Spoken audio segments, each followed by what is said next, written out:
Vincent Azoud, bonjour, vous êtes le président de l'association qui organise la MB Race chaque année. Déjà pour ceux qui ne connaissent pas, la MB Race, qu'est-ce que c'est? Bonjour Camille. La MB Race, c'est un événement qui est né il y a 10 ans, organisé par notre association MB Race, dont le rêve était d'organiser la course VTT la plus dure au monde en une journée. Voilà. On y est arrivé. Depuis, elle a grossi. Elle est devenue Coupe du Monde VTT marathon. On devait être support des championnats de France marathon cette année. Et voilà, on a fait notre bonhomme de chemin. Et bah, malheureusement, cette année, notre fête que devait être cette 10e édition ne pourra pas avoir lieu. Oui, on l'a appris hier, vous avez communiqué à ce sujet hier. Cette décision, elle a été prise suite à la prolongation du confinement qui a été annoncée lundi soir par Emmanuel Macron, ou comment ça s'est passé pour vous, cette décision? La spécificité de la MBRS sur sa durée sur une journée nous impose en termes d'organisateurs d'assurer un maximum de sécurité à l'ensemble des compétiteurs, mais aussi des bénévoles, et un report ultérieur à la fin d'été, automne, après toutes nos analyses, n'était pas possible.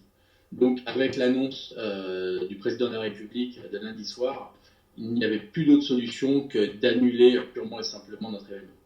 Du coup, c'est reporté à l'année prochaine. Comment ça se passe au niveau des inscrits? Puisque je crois qu'en plus, cette année, vous aviez presque vos courses complètes, vous aviez un système de liste d'attente. Donc, comment ça va se passer? On leur donne déjà rendez-vous dès l'année prochaine, du 2 au 4 juillet 2021, pour fêter vraiment cette 10e édition. Et on va leur donner différentes possibilités. Ils vont recevoir un mail leur expliquant. Et surtout, ce qui va être important pour nous, étant donné que la course est maintenant pleine plusieurs mois avant l'événement, auront la priorité dans les inscriptions quelques semaines avant le grand public.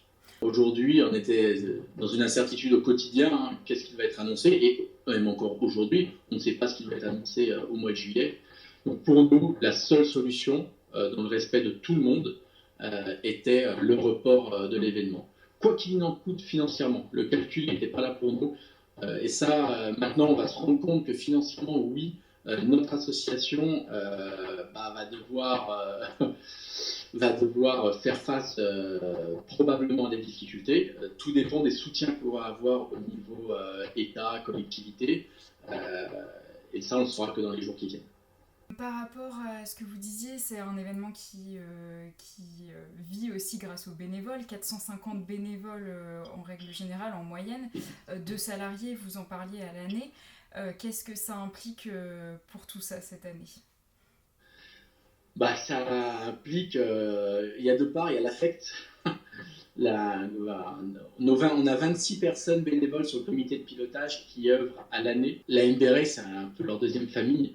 Et l'animation, on a tous été dans l'émotion hier, aujourd'hui on l'a digéré. Et même l'émotion dans nos 450 bénévoles, que ce soit du signaleur ou de la personne en ravitaillement, on reçoit aujourd'hui des mails de soutien qui seront là l'année prochaine. Ça fait du bien, ça nous conforte à vouloir déjà dès demain travailler pour l'année prochaine et que que ces 10 ans soient une fête mémorable.